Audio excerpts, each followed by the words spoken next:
Day 20 of trying nail designs I've been putting off doing because they just seem a little too hard to do. Today, we're going to be trying this lip print nail. Of course, I'm going to start off with my base coat and then cure that. Then I started on the white, so I did my first coat and cured that. Then this is the second coat, and I want to say I did 3.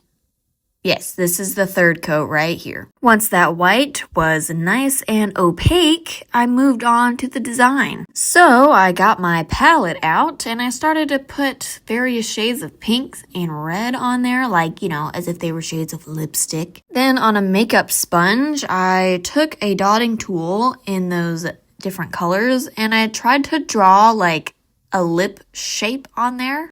And then I'm just stamping it on the nail. And holy crap, those are some plump smoochers. Moving on, I did the same thing again, just with different colors. So for each color, I did a different side of the sponge, because it's like a cube, right?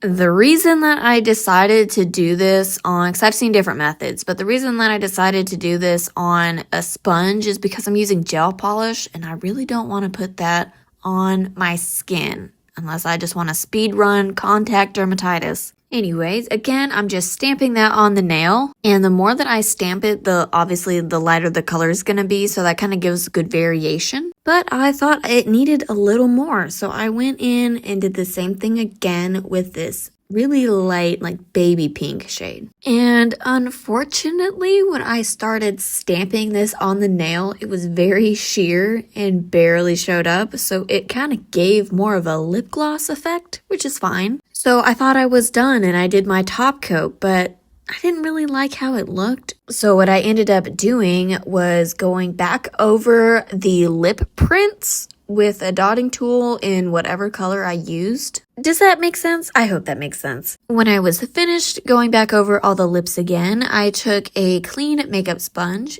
and I just stamped it directly on the nail. Now, if you notice, every time I do that, I'm using a clean spot on the sponge because what I don't want to happen is as I'm stamping it, I end up like smudging it or it kind of gets all muddy. So here I'm going back over that lightest shade of pink, but you'll notice after I stamp it, it really didn't come out that much darker. So I finished it up with my top coat.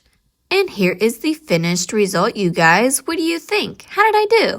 And as always, be sure to like and leave your ideas and suggestions in the comments below, and I will see y'all in the next one.